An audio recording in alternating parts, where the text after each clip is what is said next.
तर नमस्कार सर्वांना मित्रांनो आणि माझ्या माता भगिनी आहेत त्यांना सर्वांना माझा नमस्कार। तर नवीन पोर्टल सुरू झालेले आहे। सर्वात मोठी गुड न्यूज आहे तुमच्यासाठी। ही महत्त्वाची अशी खुशखबर, ज्यांचे फॉर्म पेंडिंग असतील किंवा इन रिव्ह्यूमध्ये असतील किंवा मग प्रोव्हिजनली रिजेक्टेड असतील किंवा रिजेक्ट झालेले असतील, तर त्या बहिणींसाठी आता नव्याने पोर्टल सुरू झालेले आहे। तर त्यांना आता एडिटचे ऑप्शन आलेलं आहे आणि त्यांनी त्यांचे फॉर्म एडिट करून घ्यायचे आहेत। ज्यांना स्वतःचे स्टेटस पाहायचे असतील त्यांच्यासाठी गुड न्यूज आहे, त्यांचे फॉर्म पेंडिंग होते आणि ज्यांचे फॉर्म इन रिव्ह्यूमध्ये होते त्यांच्यासाठी गुड न्यूज आहे। तर आज खूप जणांचे जे फॉर्म आहेत ते अप्रूव्हल झालेले आहेत।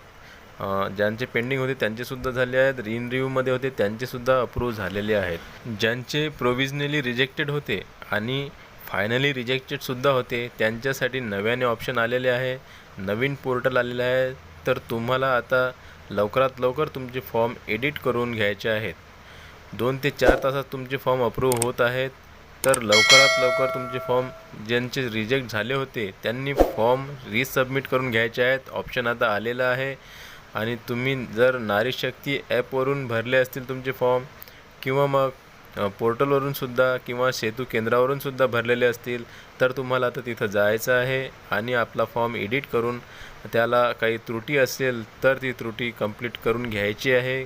जर तुम्ही तुमचे जे आधार कार्ड वगैरे आणखीन जे डॉक्युमेंट्स लावलेले ते जर स्पष्टपणे त्यावर दिसत नसतील किंवा मग तुम्ही जे झेरॉक्स काढलेली असेल ते जर अस्पष्ट असेल तर तुम्ही ते स्पष्टपणे काढून घ्या आणि ती जोडा। आणि काही चुकलेलं असेल त्यामध्ये बँक अकाउंट वगैरे बँक सीडिंग आहे की नाही ते बघा बँकेची, आणि ते बँकेत सीडिंग असलेलं खातं त्यामध्ये जोडा आणि रिसबमिट करून घ्या।